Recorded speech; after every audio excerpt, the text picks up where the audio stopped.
All right, guys, week 12 college football is finished. It was one of those weeks where I had a winning week. I'm not going to complain. You never complain when you have a winning week, but it was one of those weeks where it just seemed like it could have been so much better. A lot of high hopes that were shattered. And that's how it felt. Like, even though I had a winning week, it felt like, a disappointment because of how much potential there was at certain points of the day and week. So let's get into the results. Against the spread, I had my first losing against the spread week since I revamped my model a few weeks ago. Although at 5-6, that's not terrible. North Carolina, that was a tough one because that went into overtime, and the only way it could have lost was if Pitt got the ball first and scored, and then North Carolina did not score, and that's what happened. So that was a bummer. Penn State and Kansas State just not really close on the 14.5s. Ohio State, what I said about that one was the only way they wouldn't cover that is if they didn't try, and that's exactly what they did. They literally stopped trying way too early. Wake Forest, just not even close in that one. Air Force, I got really lucky with that one. I thought it was a loss all the way, and then they picked off a pass with like a minute left and ran it back 99 yards for a touchdown to cover that one. That was a lucky play for me, but they almost blew it even after that because they played no defense in that final minute when Colorado State got the ball back, and Colorado State almost scored, so that was tough. Wyoming, I'll get into that in a second. Georgia State, that was a tough one. I'll also get into that one for a second. Baylor, the plus 10 was never really in doubt, and Wisconsin had to hold off a late charge from Nebraska on the goal line to cover that one. So it was what it was. You could say North Carolina was a bad beat that was canceled out by the good beat by Air Force. So it was what it was, right? Money lines, though, this is where I feel like a lot of the potential was lost. So Temple and Syracuse, two great money line hits. And remember, I was really worried about that Syracuse play. I didn't feel good about that one, but they won 49-6. Wyoming, that was a tough one. They were driving late. Utah State lost their starting quarterback, so all the cards were lining for Wyoming, and then their quarterback had a clear path to run for like 20 yards to get down to like the 10-yard line and set up a 1st and goal. But instead, he decides to throw across his body off his back foot. It gets intercepted. They lose 26-21. That was a dumb play. And remember, I was saying how Wyoming's quarterback situation didn't matter? Well, looks like that one paid off. Georgia State, this one was tough because they picked off a pass for a touchdown, pick 6 to go up 21-7. I was feeling good about the 16.5 at the very least, and the plus 600. I was feeling good about that one too. But then Appalachian State scores 49 in a row, unanswered, and that one wasn't even close. South Carolina was never in it. Auburn made a late charge, but just couldn't finish the job. North Carolina, I already talked about that one, tough one. Kent State, good comeback there. Good comeback. Ball State, this was a choke job. I think they were up 21 at one point, and then they just stopped playing defense in the second half, and they could not stop Central Michigan at all in the second half and lost by a point. Houston, they were up early, 17-7. I was feeling good about it, but like Ball State, they just couldn't stop anybody. I don't get the whole strategy of holding out all these players for redshirt purposes for next year if their defense isn't any better.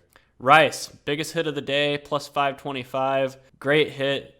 And South Florida could have been another big hit. Talk about disappointment. They were dominating. I wouldn't say dominating, but they were the better team most of the game. They were up 10-0 at halftime. They were up 17-7. And then they had a chance to kick a go-ahead field goal late. And they missed 4 field goals for the game. So they lost by 3, and just a tough one. 4 missed field goals. Could have been, like I said, could have been better. Overall, plus 2.74 units, but it could have been better. So season to date, I am up 2.18 units on the entire season. My new iteration of my model that started in week 9 is up 4.81 units. Money line finally back into the positives for the new model. And against the spread, there's going to be regression in the mean there. I wasn't going to be hitting 70% the whole year, but still at 62.9%. So 2 more regular season weeks, Champ Week, Army, Navy, and the Bulls still ahead. Right now, I'm on the right trajectory to beat college football for a 3rd year in a row. Now, for the keyless Week 12 results, the Blender, even Stevens, minus 30. ATM had a very bad week, which is not a good thing. The ATM bad week also carried over to money lines, unfortunately. Minus 982 there. But remember, this is all keyless, so I don't make plays without my keys. Standard Error was a dime that had the best week. And season to date, the Blender is still positive even without keys, so that's never a bad thing. ATM still down 30.3 units, but like I said, it's keyless. We'll get into the keys in a second.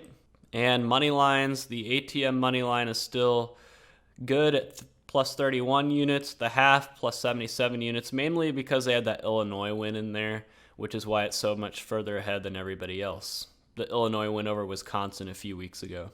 And standard error, the blender, is still the lowest.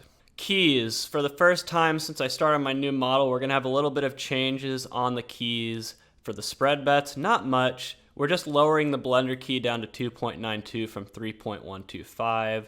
The ATM key is staying the same. The half key is staying the same. The dollar key is going down to 0 from 0.72, and the quarter key is going up to 0.84 from 0.74. So really not that much of change, but just a little bit of change. These keys last week went minus 150, so it would have been the same result, but season to date, plus 45.5 units, 32.3% ROI for this set of keys on the spread bets. Moneyline keys, I'm still going to use that two-pronged approach like I did this past week again this week. So this was prong number 1 from last week, which had 5 plays, minus 0.75 units. That's not going to change. I'm going to be using that again for week 13. That set of keys is plus 49.9 units, 52.6% ROI on the year. And then the other bucket of keys, we're actually going to bring the diamond quarter back into the mix. I didn't use these last week, but I will be using them again in week 13 after a short hiatus. This set of keys is simply ATM greater than 0.00489 and dime and quarter greater than 0. This set of keys this past week went 8 plays plus 4.3 units. For the season, it's plus 58.5 units, 40.7% ROI. So that set of keys is going to come back for week 13. Two-pronged approach again.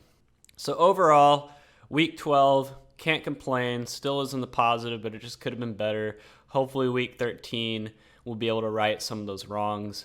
I'm on the right trajectory to beat college football for a 3rd year in a row, and that's all that matters. That's really what I want. So let's see what we can do in week 13.